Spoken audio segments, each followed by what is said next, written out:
Mga mams, may craving na naman nga tayo at this time yung garlic beef mushroom ng Jollibee ang gagawin natin at dahil naalala natin may Innovate Cookware tayo, tara gawin natin posible yan. Ito nga yung unang step, magawa nga muna tayo ng fried garlic. Ayan, ito nga ang gamit natin, very lazy garlic. Baka naman very lazy, madami-dami ka ng exposure dito sa videos natin. Ayan, iintayin lang natin maging brown yan and then after nyan hahanguin na natin. Wala nga tayong nilagay na mantika dyan, butter lang kasi nga sa Innovate Cookware hindi naman natin kailangan ng mantika at ayan na nga, hanguin na natin, lagay na natin sa isang tasa yan and then dito sa pinaglutuan natin, dito na rin natin igigisa yung beef natin para lasang-lasa yan. Ayan, lagyan ulit natin ng butter at eto na nga yung beef. Huwag kayong mag-alala guys, lalambot siya kasi nga Innovate Cookware ang gamit natin. Ayan, sige, mekos-mekos lang and then after nyan, lagyan na natin yan ng konting garlic and then after nyan, lagyan na natin ng mga pampalasa. Ayan, push na natin ito. Lalagyan na nga natin yung toyo dahil marami tayo nyan dito sa bahay. At eto nga, oyster sauce naman ang isusunod natin. Lalagyan na nga rin natin ito ng pepper. And then eto, Knorr seasoning mix. Ewan ko kung bakit kailangan may Knorr seasoning mix at oyster sauce lagi ang pagkain na niluluto ko. Pero dahil gusto ko malasang malasa, ayan na nga. At takpan na natin. Huwag kalimutan ng valve. At pagsipon yan, katulad nito, okay na. Low heat na nga ulit tayo. San ka pa guys? Ang bilis, diba? Magkakaroon tayo ng garlic beef mushroom in less than 45 minutes. Eto nga, sige. Ayan, medium heat na nga. And then, nagsaing na nga rin ako para push na naman later on. Ayan, eto na nga siya. Sobrang lambot niya dahil nga gumamit tayo ng Innovate Cookware.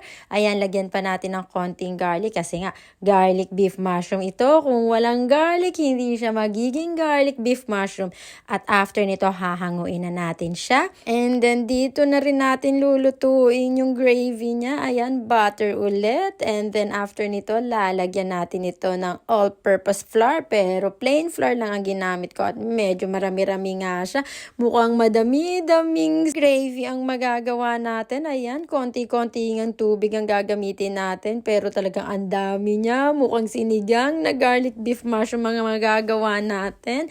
Ayan, konting water palagyan pa natin kasi nga sobrang lumpy pa niya.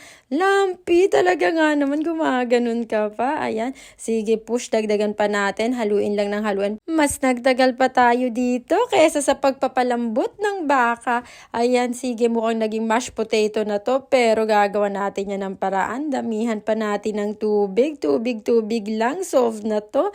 Pero ayan, mukhang magtatagal tayo dito mga moms. Eto, titimplahan na nga natin ito maya-maya. Ayan, medyo okay na siya. Imekos-mekos lang natin. Ayan, hanggang sa mangalay tayo guys. Pero talaga nakakangalay siya literal. Pero lumalapot na siya sa gusto nating lapot. Ayan, push, titimplahan na natin nga ito. Maya-maya, pakukuluin lang natin ng konti. Ayan, nilagyan pa ulit natin ng tubig kasi nga naibuo-buo pa siya. Pero okay na yan, curry bells na yan. Lagyan natin ng toyo. Ayan nga, at gumanda na yung kulay niya. Haluin lang natin ulit. And then, lalagyan natin ito ng konting pepper para push na push ang lasa. Ayan, ang bango niya na nga din. And then, after nito, lalagyan naman natin ito ng mabisang pampalasa. Etong Knorr beef cubes nga ang gagamitin natin. Ayan, isa lang ang gagamitin natin dahil ayaw natin ng sobrang alat. After nyan, imekos-mekos natin ulit and then pakukuluin lang natin siya. Ang ganda na ng lapot niya, ayan.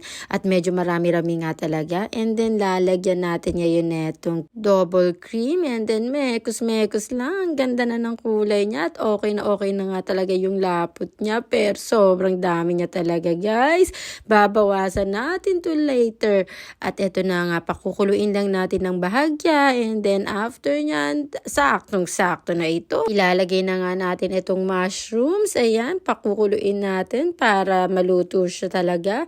Mekos-mekos natin and then after nyan, takpan natin para kumulo. Ayan, nag-whistle na naman nga. Okay na to. Ibig sabihin, ayan, tingnan natin yung itsura niya. Ayan, luto na nga naman. Talaga nga naman sobra ang kulo. And then after nyan, ilalagay na natin itong ginawa nating beef. Ayan, talaga nga ang sarap ng itsura na niya. Sabi ko sa inyo, magmumukhang sinigang pero okay lang. Gusto natin yung madaming gravy. Isali na nga natin sa lalagyan. Sobrang sarap ng itsura niya. Perfect na perfect talaga siya. Ayan. Achieve na naman yan natin. Mapapa-extra rice na naman tayo dito. Buti na lang nakasaing na din tayo. Ayan, lagyan natin pa ng konting garlic. And then ready na. Ready to fight. Ayan na. Tara guys! If you like this video, comment below and subscribe. Goodbye.